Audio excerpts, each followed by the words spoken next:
Ginawa umanong batakan ng mga durugista ang isang bahay sa Los Baños, Laguna na malapit lang daw sa istasyon ng pulis. Nabisto rin ang paraan ng pagbibenta ng shabu ng mga arestadong suspect. Balita hatid ni John Consulta, exclusive.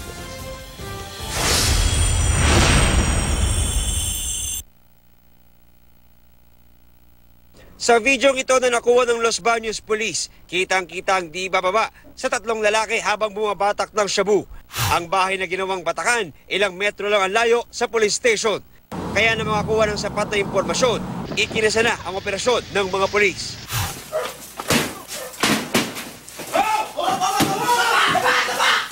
Unang sinalakay ang bahay ni Arnold Cruz na umano'y isa sa mga supplier ng droga sa lugar. Pinuasasan at pinadapa rin ang tatlong taong ito na ayon daw sa mga pulis, suki ng iligal na droga sa Los Baños. Huling pinuntirya ang sinasabing batakan ng shabu na bukod sa malapit sa police station ay pader lang ang pagitan sa isang daycare center ng barangay.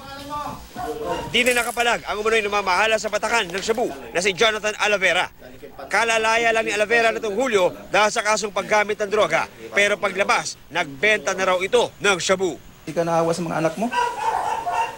Tabi-tabi sa istasyon namin? Pusher ka daw, sir. Hindi po. Kailan ka huling gumamit? Bali ako kagabi po. Kagabi ka gumamit? Opo. Saan nakalagay yung items na dala mo galing Pansol? Sa lalim po ng papag. Lalim ng papag?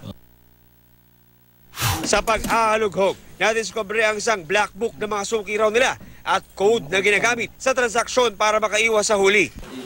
Ang modus, sa mismong pader ng daycare center, isinisiksik ang mga droga para dito nilang kinukuha ng mga umu-order sa text na kliyente. Positive, Ang teknik nito, hindi sila nag-ano ng motor.